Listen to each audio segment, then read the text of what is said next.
Estudando a lição de domingo, verso para memorizar.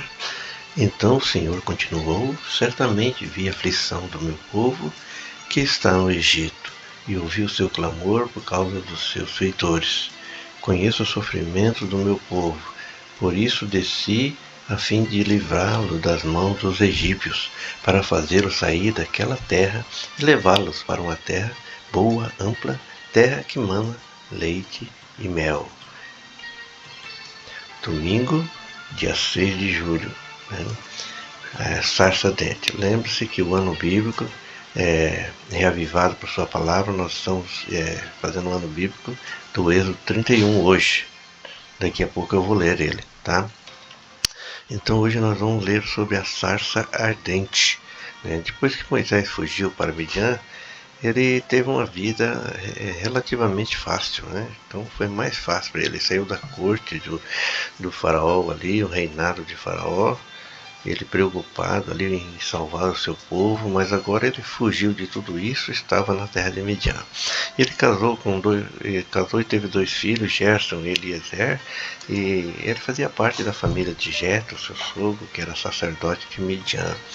Moisés passou 40 anos tranquilo, sendo pastor, a mesma atividade de Davi. Davi também, no seu começo, ele era pastor de ovelhas, depois se tornou rei, desfrutando da presença de Deus, ali naquele lugar, sozinho, especialmente, revelada na natureza. No entanto, Moisés não passou todo esse tempo simplesmente sentindo o aroma de flores ou talvez dos cactos no deserto. Esses anos de caminhada com Deus, ele transformaram e prepararam para uma liderança. Ele se tornou um grande líder. Deus também usou Moisés nesse deserto pacato, para escrever sob inspiração divina os 2 livros mais antigos da Bíblia, que é o livro de Jó e o livro de Gênesis. Patriarcas e Profetas, na página 209, fala isso, Então ele passou ali aqueles tempos e o livro de Jó foi escrito ali. Então Moisés tinha muito conhecimento sobre o povo de Deus. Ele foi inspirado a escrever esse livro e ele teve conhecimento ali. Ele já sabia da promessa de Abraão, de Isaac e Jacó. Assim, ele teve um papel fundamental em transmitir à humanidade o verdadeiro conhecimento do Criador. Então ele teve esse conhecimento em mantenedor e sobre ele, que Deus faz sobre em relação ao pecado, que causou profundos danos ao planeta. O planeta Terra está sofrendo por causa da entrada do pecado.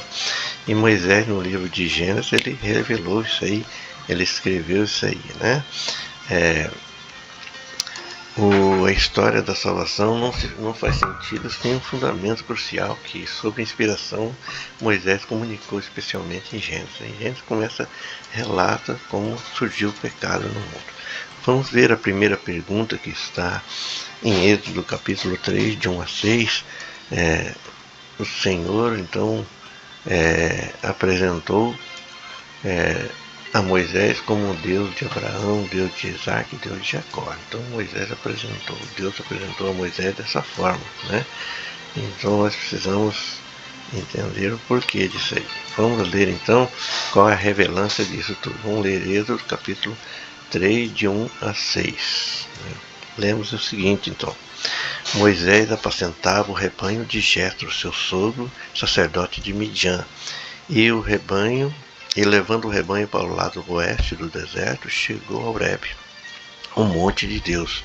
Ali o anjo do Senhor apareceu numa chama de fogo, no meio de uma sarça. Moisés olhou, eis que a sarça estava em chama, mas não se consumia. Então disse consigo mesmo: vou até lá para ver essa grande maravilha, porque a sarça não queima.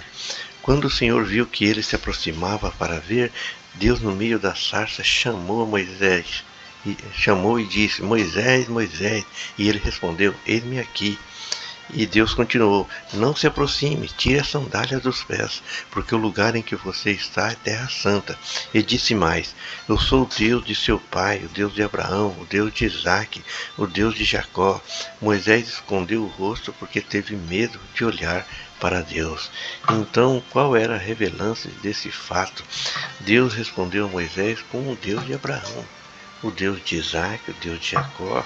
Isso era importante porque mostrava que ele era o mesmo Deus que se apresentava aos patriarcas e que estava cuidando do seu povo cativo no Egito. Então Moisés, ele entendeu realmente que era o mesmo Deus, o Deus que desde o começo, quando ele escreveu o livro de Gênesis, ele percebeu que era o mesmo Deus que havia falado com os patriarcas, né? Moisés, então, ele ali no deserto, ele viu a sarça ardente que não se consumia, então ele percebeu que estava testemunhando um milagre e que algo espetacular, importante deveria estar acontecendo bem diante dele, pegando fogo e não se consumia. Né? Ao se aproximar, então o Senhor disse para tirar a sandália dos pés como sinal de profundo respeito, porque a presença de Deus tornava aquele lugar santo. Né? E o Senhor então se apresentou a Moisés como o Deus de Abraão, Deus de Isaac, Deus de Jacó, o mesmo Deus dos seus patriarcas.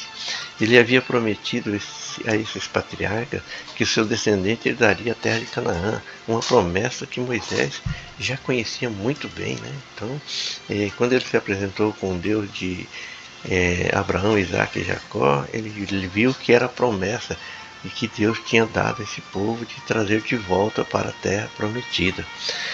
Que diz que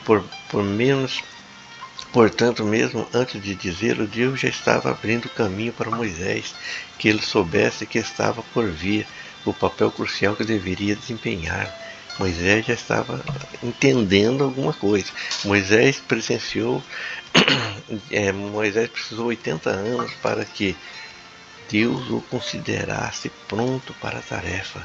O que isso ensina sobre a paciência de Deus para conosco?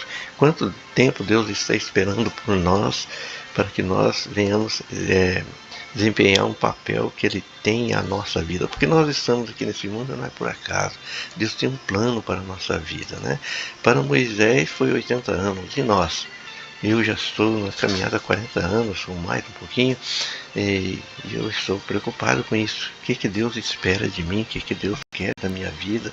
Eu tenho orado a Deus para que Ele use-me, para que Ele faça de mim o que Ele bem quiser, né? Porque estamos no final, estamos perto de partir para a nova Canaã. Então nós precisamos nos colocar na mão de Deus, porque Ele precisa de nossa ação, precisa de nosso trabalho. Né? Então Moisés foi usado por Deus para tirar o povo do Egito, e nós temos que tirar o povo desse mundo. Apocalipse 18 diz que um poderoso anjo iluminou a terra com a sua glória. E esse anjo é o povo de Deus, né? Para falar ao mundo: sai dela, povo meu, para que não seja cúmplice dos seus pecados. Apocalipse 18, verso 4. Que Deus nos abençoe, que Deus possa nos usar para que nós sejamos mensageiros do último convite divino sobre esse mundo. Que Deus nos abençoe. Amém.